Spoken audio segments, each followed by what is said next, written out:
Hi everyone, Dr. Manjula here in Fundamentals of Nursing classes. Today we will talk about method of injection.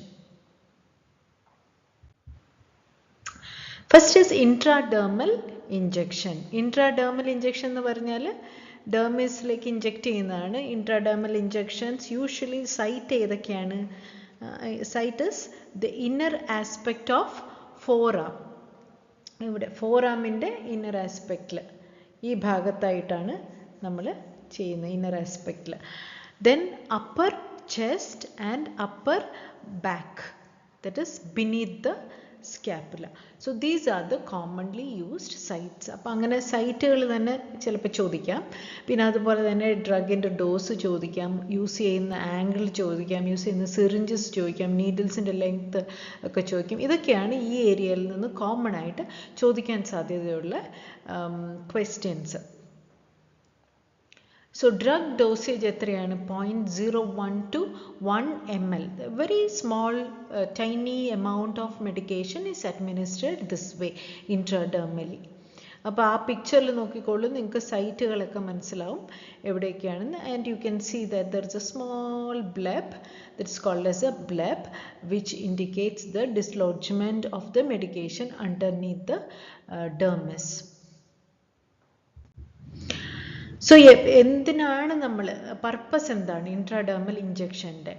നമ്മൾ usually അത് ഒരു diagnostic and therapeutic യൂസാണ് intradermal injection. എന്താണ് diagnostic use? നമുക്ക് എന്തെങ്കിലും skin allergy ഉണ്ടോ, ഏതെങ്കിലും ഡ്രഗിന് allergy ഉണ്ടോ എന്ന് നോക്കാനായിട്ടാണ് നമ്മൾ ഈ ഇൻട്രാഡെർമൽ ഇഞ്ചക്ഷൻ മെത്തേഡ് യൂസ് ചെയ്യുന്നത്. ഇതല്ലാതെ മാൻഡോ ടെസ്റ്റ് നിങ്ങളെല്ലാവരും കേട്ടിട്ടുണ്ടാവും അല്ലേ? ട്യൂബർക്കുലോസിസിൻ്റെ ഡയഗ്നോസ്റ്റിക് ടെസ്റ്റാണ്. മാൻഡോ ചെയ്യുന്നതും എങ്ങനെയാണ്? ഇൻട്രാഡെർമലി തന്നെയാണ് അതും ചെയ്യുന്നത്.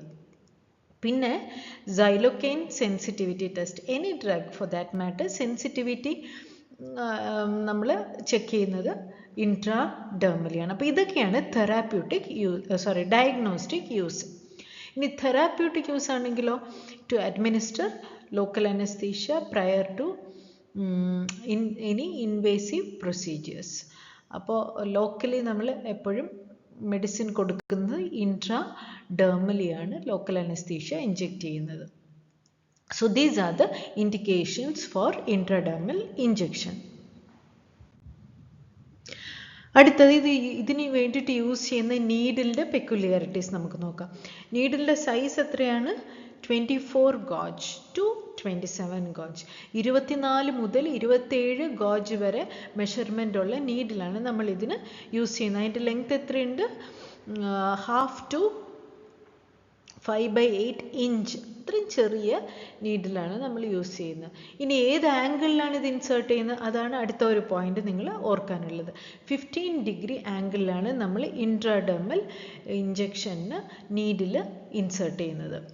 And 1/8 inch of the entire bevel will be inserted inside, and you keep injecting the medicine slowly and watch for a blister to appear. a blister അല്ലെങ്കിൽ നമ്മളതിന് ഒരു വീൽ പോലെ ഒരു ബ്ലബ് എന്നാ പറയുക. ബ്ലബ് കണ്ടില്ലേ, ഈ പിക്ചറിൽ കാണുന്നുണ്ടല്ലോ, ഈ ബ്ലബ് ഇതുപോലെ വരുന്നതിന് വാച്ച് ചെയ്യുക, മോണിറ്റർ ചെയ്യുക. അപ്പോൾ അങ്ങനെ വന്നു കഴിഞ്ഞാൽ ഓക്കെ, ഡിസ്ലോഡ്ജ് ആയി മെഡിക്കേഷൻ എന്ന് നമുക്ക് മനസ്സിലാവും. എവിടെയാണ്? ജസ്റ്റ് ബിനീത്ത് ഇൻട്രാഡെർമലി ഡിസ്ലോഡ്ജ് ആയെങ്കിൽ മാത്രമേ ഇങ്ങനെ കാണുള്ളൂ. ചിലപ്പോൾ നീഡിൽ കുറച്ചുകൂടെ ഡീപ്പായിട്ട് പോയി കഴിഞ്ഞാൽ അത് സബ്ക്യൂട്ടീനിയസിലോട്ട് പോകും. You will not be able to see this bleb. Then after injecting this you have to come back and check for any allergic reactions after 30 minutes. So these are some of the points regarding intradermal injection which you have to keep in mind. ഒന്ന്, നീഡിലിൻ്റെ size എത്രയായിരിക്കണം? 24 മുതൽ 27 gauge വരെയുള്ള needles ആണ് നമ്മൾ use ചെയ്യുന്നത്. അതിൻ്റെ length എത്രയാണ്? 1/2 to 5/8 inch ആണ്. പിന്നെ അത് ഏത് ആംഗിളിലാണ് ഇൻസേർട്ട് ചെയ്യുന്നത്? 15 ഡിഗ്രി ആണ് നീഡിൽ ഇൻസേർട്ട് ചെയ്യുന്നത്. അപ്പോൾ ഇത്രയും പോയിന്റ്സ് ആണ് മെയിനായിട്ടും ഓർത്തു വെക്കാനുള്ളത്. അടുത്തത് ഇമ്പോർട്ടൻ്റ് ആയിട്ട് ചോദിക്കുന്നത് ഈ മാൻഡോ ടെസ്റ്റാണ്. ട്യൂബർക്കുലോസിസിൻ്റെ ഡയഗ്നോസ്റ്റിക് ടെസ്റ്റാണ് മാൻഡോ ടെസ്റ്റ്. ഇത് നമ്മൾ ഈ ട്യൂബർക്കുലിൻ റിയാക്ഷൻ നോക്കും, PPD ഇഞ്ചക്ഷൻ കൊടുത്തിട്ട് നോക്കും. അപ്പോൾ 48 to 72 hours ശേഷമാണ് നമ്മളിത് നോക്കുന്നത്. സോ ആ ഡ്യൂറേഷൻ, ആ ഇൻ്റർവെല്ല് കൂടെ മനസ്സിൽ വെച്ചോളൂ. 48 to 72 hours after injecting the PPD. ദെൻ നമ്മളിത് റീഡ് ചെയ്യുന്ന ഇത് ക്വസ്റ്റ്യൻ ചോദിച്ചിട്ടുള്ളതാണ് കേട്ടോ. ഇതിൻ്റെ റീഡിങ് എങ്ങനെയാണ് റീഡ് ചെയ്യുന്നതെന്നുള്ളത്. അപ്പോൾ ഈ ട്യൂബർക്കുലിൻ ടെസ്റ്റ് അല്ലെങ്കിൽ മാൻഡോ ടെസ്റ്റ് ചെയ്തതിന് ശേഷം നമ്മൾ ഡയമീറ്റർ, അപ്പോൾ ഇൻഡ്യൂറേഷൻ ഉണ്ട്. ഈ പിക്ചറിൽ നോക്കിക്കഴിഞ്ഞാൽ നിങ്ങൾക്ക് മനസ്സിലാവും, ഇവിടെ കൊടുത്തിട്ടുണ്ട്. ദർ ഇസ് ഒരു ഇൻഡ്യൂറേഷൻ ഉണ്ട് നടുക്ക് സെൻറ്റർ പോർഷനിൽ. അത് കഴിഞ്ഞിട്ട് അതിൻ്റെ ചുറ്റും ഇങ്ങനെ ഒരു റെഡിഷ് കളർ ഒരു ഹേലോ പോലെ നമുക്ക് കാണാൻ പറ്റും. അതിനെയാണ് എറിത്തീമ എന്ന് പറയുന്നത്. അപ്പോൾ നമ്മൾ ഈ റിസൾട്ട് റീഡ് ചെയ്യുമ്പോൾ നമ്മൾ ആ ഇൻഡ്യൂറേഷൻ്റെ ഡയമീറ്റർ മാത്രമേ റീഡ് ചെയ്യുന്നുള്ളൂ കേട്ടോ. ആ എറിത്തീമയുടെ ഡയമീറ്റർ റീഡ് ചെയ്യുന്നില്ല. അതാണ് ഒരു ഇമ്പോർട്ടൻറ്റ് പോയിന്റ് നിങ്ങൾ മനസ്സിൽ വയ്ക്കാനുള്ളത്. We do not read the erythema, you read only the induration. And if there is no induration, no increase in the size of the induration, you say that the test is negative. പിന്നെ ഈ positive എന്ന് എപ്പോഴാണ് പറയുക? Positive പല സാഹചര്യങ്ങളുണ്ട്. അതാണ് നിങ്ങൾ ഓർക്കാനുള്ളത്. കുറേ ക്രൈറ്റീരിയാസ് ഉണ്ട്. അപ്പോൾ അത് കാണാതെ പഠിച്ചോളുക. Positive, if the induration is more than or equal to 5 millimeters, then we call it we say it as positive. ആർക്കാണ്? For people who are certain criteria fulfill ചെയ്യുന്ന ആൾക്കാർക്ക് നമ്മൾ ഈ മാൻഡോ ടെസ്റ്റ് ചെയ്തിട്ട് when the induration becomes 5 millimeters or more than 5 millimeters, അങ്ങനെ ആണെങ്കിൽ നമ്മളതിനെ positive എന്ന് പറയും. അപ്പോൾ ഏത് ആൾക്കാർക്കാണ് ഇങ്ങനെ ഉണ്ടെങ്കിൽ പോസിറ്റീവ് ആവുന്നത്? ഒന്ന്, HIV പോസിറ്റീവായിട്ടുള്ള ആൾക്കാർക്ക്. 2, റീസെൻ്റായിട്ട് ട്യൂബർക്കുലോസിസ് പിടിച്ചിരിക്കുന്ന ഒരാളുടെ അടുത്ത് കോണ്ടാക്റ്റ് അല്ലെങ്കിൽ എക്സ്പോഷറിൽ നിന്ന ഒരാൾക്ക്. 3, ചെസ്റ്റ് എക്സ്റേയിൽ നോക്കിക്കഴിഞ്ഞാൽ ഇവിടെയൊക്കെ ഫൈബ്രോട്ടിക് ചേഞ്ചസ് കാണുന്നു, അങ്ങനെയുള്ള ആൾക്ക്. 4, ട്രാൻസ്പ്ലാന്റ് ഒക്കെ കഴിഞ്ഞ ആൾക്കാർക്ക്. 5, മറ്റ് കോസസ് കൊണ്ടിട്ട് ഇമ്മ്യൂണോ സപ്രസ്ഡ് ആയിട്ടുള്ള ആൾക്കാരുണ്ടല്ലോ, അവർ. സോ ഇത്രയും ക്രൈറ്റീരിയ അല്ലെങ്കിൽ ഇത്രയും തരത്തിലുള്ള ആൾക്കാർക്ക് നമ്മൾ മാൻഡോ ചെയ്യുമ്പം അത് 5 mm അതിൽ കൂടുതലോ ആയാൽ നമ്മളതിനെ പോസിറ്റീവ് എന്ന് പറയും. മനസ്സിലായല്ലോ? അപ്പോൾ ഈ ഇമ്മ്യൂണോ കോംപ്രമൈസ്ഡ് ആയിട്ടുള്ള ആൾക്കാർ, HIV പോസിറ്റീവ് ആയിട്ടുള്ള ആൾക്കാർ, പിന്നെ അടുത്ത് തന്നെ ഒരു ട്യൂബർക്കുലോസിസ് പോസിറ്റീവ് ആയിട്ടുള്ള ആളുമായിട്ട് വളരെയധികം അടുത്തിടപഴകിയ ആൾക്കാർ, ഇങ്ങനെയൊക്കെ ഉള്ള മനുഷ്യർക്ക് മോർ ദാൻ 5 mm മാൻഡോ റീഡിംഗ് ഉണ്ടെങ്കിൽ നമ്മൾ പോസിറ്റീവ് എന്ന് പറയും. ഓക്കെ. അടുത്ത ക്രൈറ്റീരിയ എന്ന് പറയുന്നത് more than or equal to 10 mm. അപ്പം ഇൻഡ്യൂറേഷൻ നോക്കുമ്പോൾ 10 mm ഉണ്ട് അല്ലെങ്കിൽ അതിൽ കൂടുതലുണ്ട് എങ്കിൽ നമ്മൾ പോസിറ്റീവ് എന്ന് പറയും. ആർക്കൊക്കെയാണ്? ട്യൂബർക്കുലോസ് പ്രോൺ ആയിട്ടുള്ള സ്ഥലം, ചില കൺട്രീസ്, ഇന്തോനേഷ്യ, ഇന്ത്യയൊക്കെ അതിനകത്ത് വരുന്ന. അപ്പോൾ അങ്ങനത്തെ ഉള്ള കൺട്രീസിൽ വെർ TB ഈസ് കോമൺ, അങ്ങനത്തെ കൺട്രീസിൽ ജീവിക്കുന്ന ആൾക്കാർ, അവർക്ക് 10 mm അതിൽ കൂടുതലോ ഇൻഡ്യൂറേഷൻ വന്നാൽ നമ്മൾ പോസിറ്റീവ് എന്ന് പറയും. പിന്നെ people who misuse drug and alcohol, അങ്ങനെയുള്ളവർ. പിന്നെ people who live or work in high risk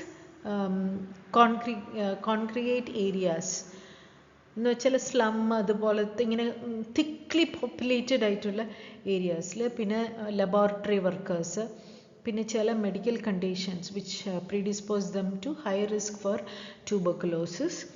Then young children less than 5 years, very young children, infants, adolescents, all these people who are exposed to tuberculosis, adults who have tuberculosis, they are all in this category. ഇവരുടെ എല്ലാവരുടെയും മാൻഡോ 10 mm അതിൽ കൂടുതലോ ആയാൽ നമ്മളതിനെ positive എന്ന് പറയുന്നു. പിടികിട്ടിയോ? അപ്പോൾ ഏതൊക്കെ ആൾക്കാരിലാണ് അവരുടെ റീഡിങ് 10 mm അതിൽ കൂടുതലായ നമ്മൾ പോസിറ്റീവ് എന്ന് പറയുന്നത്? 1, ഈ ഇന്തോനേഷ്യ അതുപോലെ ഹൈ റിസ്ക് ട്യൂബർക്കുലോസിസിൻ്റെ ഇൻസിഡൻസ് കൂടുതലുള്ള കൺട്രീസിലുള്ള ആൾക്കാരിൽ. 2, ഈ ഡ്രഗ് ആൽക്കഹോളൊക്കെ അബ്യൂസ് ചെയ്യുന്ന മിസ്യൂസ് ചെയ്യുന്ന ആൾക്കാരിൽ 3 ഹൈ റിസ്ക് ഏരിയാസിൽ ജീവിക്കുന്ന ക്രൗഡഡ് ആയിട്ടുള്ള സിറ്റുവേഷൻസ് സ്ലം പുവർ വെന്റിലേറ്ററി കണ്ടീഷൻസിലൊക്കെ ജീവിക്കുന്ന ആൾക്കാർക്ക് 4 ലാബ് വർക്കേഴ്സിലെ മൈക്കോബാക്ടീരിയ എക്സ്പോസ് ചെയ്യപ്പെടാൻ റിസ്ക് ഉള്ള ലബോറട്ടറീസിൽ വർക്ക് ചെയ്യുന്ന ആൾക്കാർ, പിന്നെ ട്യൂബർക്കുലോസിസ് ചില മെഡിക്കൽ കണ്ടീഷൻസ് ഉള്ള ആൾക്കാരിൽ ക്യാൻസർ അങ്ങനെയൊക്കെ ഉള്ളവർക്ക് ട്യൂബർക്കുലോസിസ് വരാനുള്ള റിസ്ക് കൂടുതലാണ്, HIV ഉള്ളവർക്ക് റിസ്ക് കൂടുതലാണ്, അങ്ങനത്തെ ആൾക്കാരും plus children who are younger than 5 years. പിന്നെ ഇൻഫൻസ് ചിൽഡ്രൻ അഡൾട്ട്സിൻ്റെ ഇവർ ആരെങ്കിലുമൊക്കെ ഈ ട്യൂബർക്കുലോസിസ് പോസിറ്റീവായിട്ടുള്ള അഡൾട്ട്സുമായിട്ട് കോണ്ടാക്റ്റിലുണ്ടെങ്കിൽ അവരുടെ മാൻഡോ ടെസ്റ്റും മോർ ദാൻ 10 mm ആണെങ്കിൽ നമ്മളത് പോസിറ്റീവ് എന്ന് പറയും. ഓക്കെ, ഇനി നമ്മൾ റീഡിങ് എടുക്കുമ്പോൾ more than or equal to 15 mm ആണെങ്കിൽ അതും ഏത് കാറ്റഗറി ആൾക്കാർക്കാണ്? who have no risk of developing tuberculosis. ഒരു പ്രത്യേകിച്ച് അങ്ങനെ നല്ല ഹെൽത്തി ആയിട്ട് നല്ല ഹെൽത്തി സാഹചര്യങ്ങളൊക്കെ ജീവിക്കുന്ന മറ്റ് അസുഖങ്ങളൊന്നുമില്ലാത്ത ഇമ്മ്യൂണോ കോംപ്രമൈസ് ഒന്നുമില്ലാത്ത നോർമലി ഹെൽത്തി ആയിട്ടുള്ള മനുഷ്യന് ചെയ്യുമ്പോൾ മാൻഡോയുടെ reading more than or equal to 15 mm എന്ന് വന്നു കഴിഞ്ഞാൽ നമ്മളതിനെ പോസിറ്റീവായിട്ട് കൺസിഡർ ചെയ്യും. ഓക്കെ, സോ ഇതൊരു ക്വസ്റ്റ്യൻ പേപ്പറിൽ ചോദിച്ചിട്ടുള്ളതാണ്. നോർമൽ ആൾക്ക് എത്രയാണെങ്കിൽ ഡ്യൂറേഷൻ എത്രയാണെങ്കിൽ നമ്മൾ പോസിറ്റീവ് എന്ന് കൺസിഡർ ചെയ്യുന്നുള്ളത്. അപ്പോൾ that should be equal to more than or equal to 15 mm ആണെങ്കിൽ ദാറ്റ് ഈസ് കൺസിഡേർഡ് പോസിറ്റീവ്. അല്ലാത്ത പക്ഷം ഞാൻ നേരത്തെ പറഞ്ഞ സ്പെഷ്യൽ കാറ്റഗറീസിന് നമ്മൾ ശ്രദ്ധിച്ചോളാം. ഓക്കെ, അടുത്തത് some golden rules when you are doing this intradermal injection. ഒന്ന്, ആംഗിൾ ഓഫ് ഇഞ്ചെക്ഷൻ ഓൾറെഡി പറഞ്ഞു 15 ഡിഗ്രി ആയിരിക്കണം. ഓക്കെ, പിന്നെ രണ്ടാമത്തത് ഗോജ്, അത് 26-27 വരെ ആവാം. പിന്നെ സ്കിന്നാണെങ്കിൽ നന്നായിട്ട് സ്പ്രെഡ് ചെയ്ത്, ടോട്ട് എന്ന് പറയും, സ്പ്രെഡ് ചെയ്ത് പിടിക്കണം. ഇങ്ങനെ നമ്മൾ like you will stretch like this and hold it. Then the bevel should be up. ഇവിടെയാണ് ആ ഓട്ടയെങ്കിൽ, നീഡിലിൻ്റെ ഓട്ടയെങ്കിൽ അതാണല്ലോ ബിവൽ, അതിങ്ങനെ മേളിൽ തന്നെ ഉണ്ടാവണം. should always face upwards and do not rub or massage. very important. Intradermal കൊടുത്തു കഴിഞ്ഞാൽ നമ്മൾ റബ് ചെയ്യാൻ പാടില്ല. പിന്നെ എന്ത് ചെയ്യണം? ആ ബ്ലബിനെ അല്ലെങ്കിൽ ആ ഇൻഡ്യൂറേഷനെ വാച്ച് ചെയ്തുകൊണ്ടിരിക്കണം, ഇത് വളരുന്നുണ്ടോ എന്ന്. Okay, so these are the points to keep in mind when you're doing intradermal injection.